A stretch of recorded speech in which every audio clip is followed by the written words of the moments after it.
Nosotros escogimos México porque es un país vecino a los Estados Unidos. Es muy importante para la economía de los Estados Unidos y ahorita está sobrellevando muchos cambios internos en reformas de energía. Mexico has a population of 122 million. Its current GDP is 1.261 trillion and their economy has grown by 3 times in the last 20 years.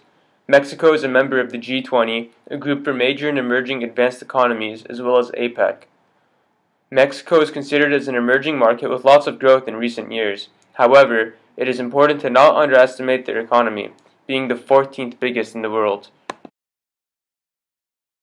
Mexico's main resources are petroleum, silver, copper, gold, lead, zinc, natural gas, and timber. Mexico's imports and exports have risen by a lot in recent years. Their top 3 exports are crude petroleum, cars, and computers. Their top 4 imports are broadcasting accessories, computers, telephones, and cars. Meanwhile, their top 3 export destinations are the US, Canada, and Spain, while their top 3 import origins are the US, China, and Japan. Mexico has a floating currency. In comparison to the US dollar in the past 10 years, the Mexican peso has been as high as 15.5 pesos per dollar to as low as 9.95 pesos per dollar. The current exchange rate sits at 13.48 pesos per dollar.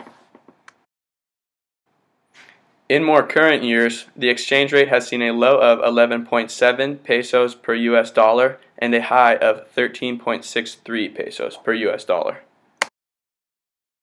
Mexico has a total of 12 free trade agreements involving 44 countries.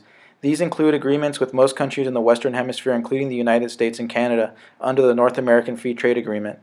They also have agreements with Chile, Colombia, Costa Rica, Nicaragua, Peru, Guatemala, El Salvador, and Honduras.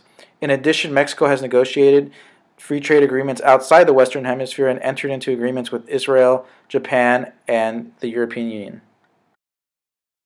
Mexico has had a growing commitment to trade integration and liberalization through the formation of free trade agreements since the 1990s, and its trade policy is among the most open in the world.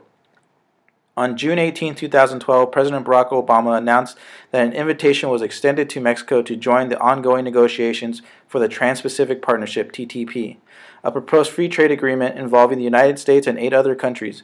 Canada was also invited to join in the negotiations. Mexico's pursuit of free trade agreements with other countries not only provides economic benefits but also potentially reduces its economic dependence on the United States. The United States is by far Mexico's most significant trading partner. Almost 80% of Mexico's exports go to the United States, and about 50% of Mexico's imports are supplied by the United States in an increased effort to trade with other countries. NAFTA helped Mexico's economic growth. It improved Mexican-made goods quality by having foreign competition. However, lower prices from agricultural goods imported from the U.S. hurt the low-income farm workers in Mexico.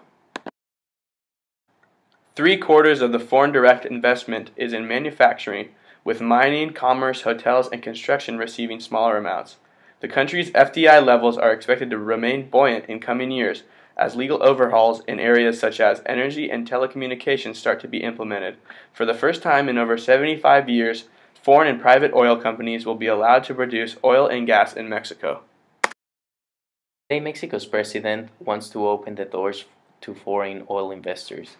This will end Pemex's monopoly and permit foreign companies either to associate with Pemex or enter Mexican oil market. This could have a huge positive impact on Mexico's economy.